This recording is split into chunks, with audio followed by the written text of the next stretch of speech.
Okay, everybody, we're back for part 2 of Mandolin on a Budget. It's been a while since the first episode or first part of this even got started, and a reason for that I have right here in front of me. The United States Postal Service is pretty slow, but this is the first tailpiece that I ordered, and check it out. You guys can look at this. What do you see that's wrong with that? I'll give you a couple of seconds to look. It took me a while to figure it out too. You could only put 7 strings on this.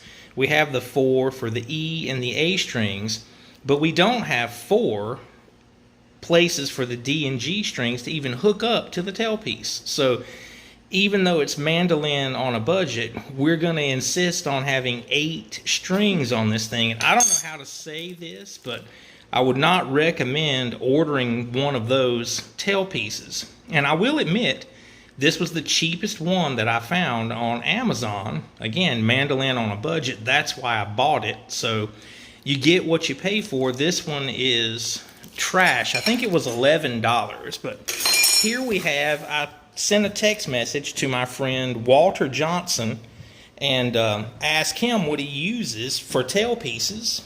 And he texted me back and said, hey, Stu Mac makes a good one. At least there's not a ton of packaging around it or anything like that. But here we have it that is going to be what we actually install on the Mandolin, because it does have a place for 8 strings.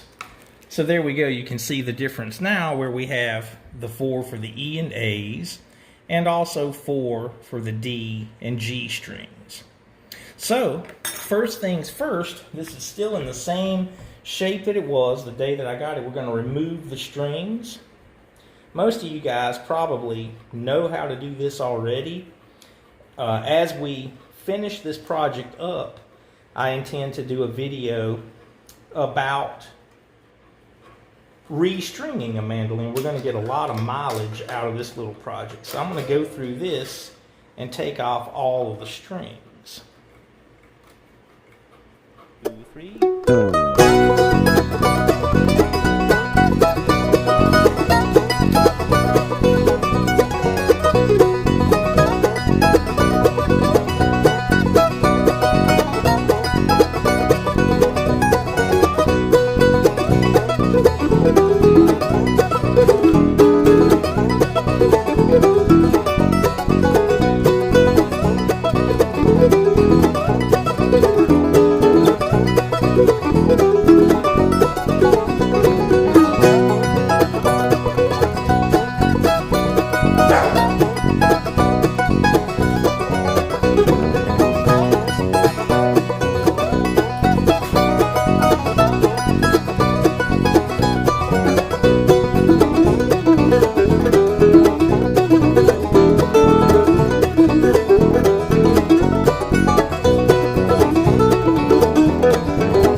Okay, as you can see, this is the Phillips head screw in the end pin style of build, which is common on a lot of cheaper mandolins. So we're going to get this out of our way so that we can begin to work on the tailpiece. If we had a traditional or an ebony pin in there, this would be a completely different process, but you guys get the gist of what we're doing here. I'm not sure if this has ever been out of the mandolin in the past, because it's really in there probably the first time that it's ever been removed. I do think that someone at one point attempted to put a tailpiece on the Mandolin. I don't know if anyone noticed, no longer than we had those screws all in the shot, but one of those Phillips head screws doesn't look very healthy. So hopefully we won't have any kind of an issue being able to back those screws out of the Mandolin. And we are going to put this end pin back, or strap pin, whatever you want to call it. We'll use the same one. I'm not going to try to drill that and put an ebony pin in a Mandolin like this one. So we're going to, you can see, look at this screw head. I think once again, somebody had intentions of replacing this before, and maybe this was where they struck out. So hopefully this tool is going to turn that screw, and it did. Fortunately, we do have new screws to assemble, or when we go back in the opposite order, we're going to be able to put new screws in this, and we won't have someone else's bad work to try to deal with. So if there was going to be a tough one, it would have been that screw with the head in that kind of shape. So that's what you don't want to do, is put a tool in there and let it slip. Then you have that kind of thing to deal with. Now these other two hopefully back out just as easily.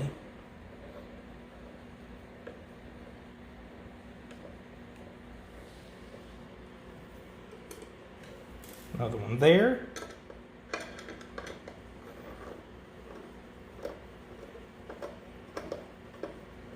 Last one.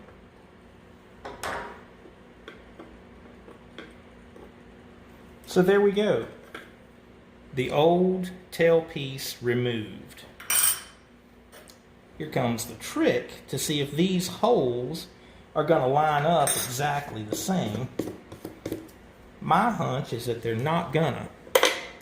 Let's see what we come up with here. No, these are a little more to the inside. It looks like that bottom hole and the hole for the strap pin are all going to be okay. The others are not going to line up, so we're going to need to drill some holes to make that work. Best that I can tell. Not a surprise. Yeah, there's a good bit of difference. Okay, I'm going to find a drill and some bits, and we'll tackle this.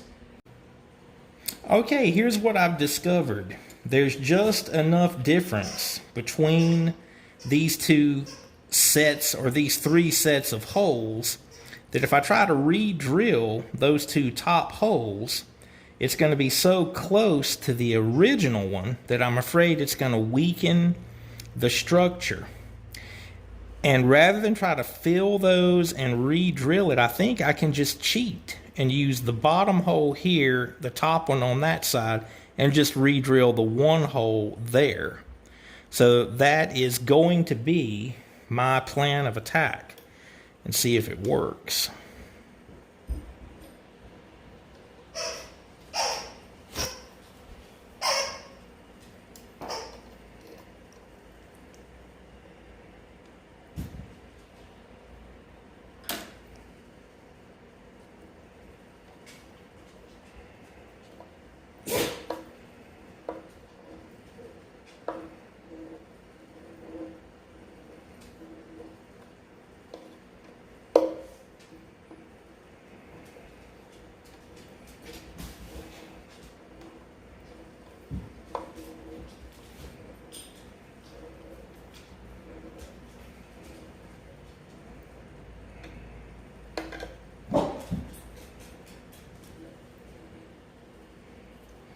Okay, there we go with that. It doesn't look like it's in bad shape. Tilting on either one of the sides, I think we're going to be okay with this. So now on to a drill bit. I have one picked here, and if you guys haven't ever done this, the way to find the right size bit, if you can see this, the bit is actually the same size as the inner part of the screw, and then you can see the threads on either side of the bit so that there's enough wood left in there for those threads to bite. So that's going to be the size bit that we go with, and you want to, if you're not sure, go with one that's too small, because you can always make the hole a little bit bigger. So let's get this bit rigged up in the drill and see what we come up with. Okay, here we go to try to make this hole work for that third screw.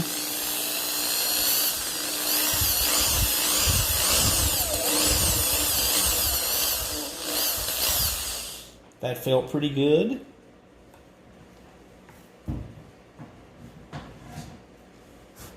Let's see what we have here.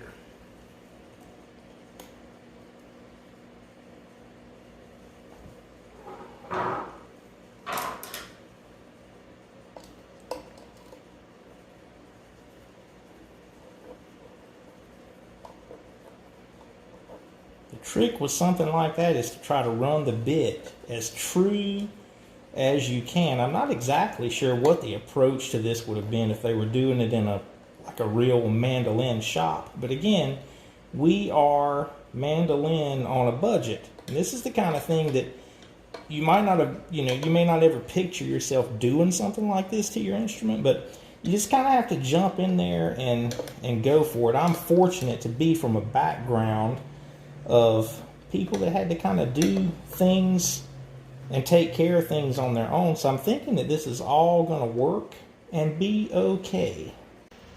Okay, I think that's got it. I'm going to go ahead and put the strap pin back on the instrument. This big Phillips screw. One thing about this, in this situation, this is actually going to, I guess, help hold the tailpiece on there. Not that I think there would be an issue with it. All of the size of the holes that were in the mandolin before were actually tight going in because these screws were a little bit bigger than the original ones, and the one that I drilled felt really good. I think I did have the right size bit, and now that's nice and snug. That's not going to come out of there. So I believe that to be our finished product, and now we don't have a broken tailpiece. That's going to put us one step closer as far as mandolin on a budget. You can expect a part 3 coming up. And well, as I put this back together, the bridge, I might have mentioned this in the first one, didn't really fit the top the way you'd want it to. This isn't the greatest mandolin bridge in the world by any means, but we're going to spend as little as we can and try to pull this off. But we'll do a part 3 where we try to fit that bridge a little better to the top before we even string it up or anything like that. I hope this helps anybody that ever does need to replace a tailpiece like that. Here's the old one with the monkeyed up. And just the quality of this, the piece of metal that it is so much flimsier. You could even hear a difference in it, like just when it lands on this table, it sounded different than the new one that we have now. I hope this helps if anybody needs to replace a tailpiece or something like that. Don't be afraid to jump in there and use maybe some tools that you have around the house and do some things like this. Okay, part 3 is coming maybe within the next 3 weeks or so, something like that. We'll see what happens.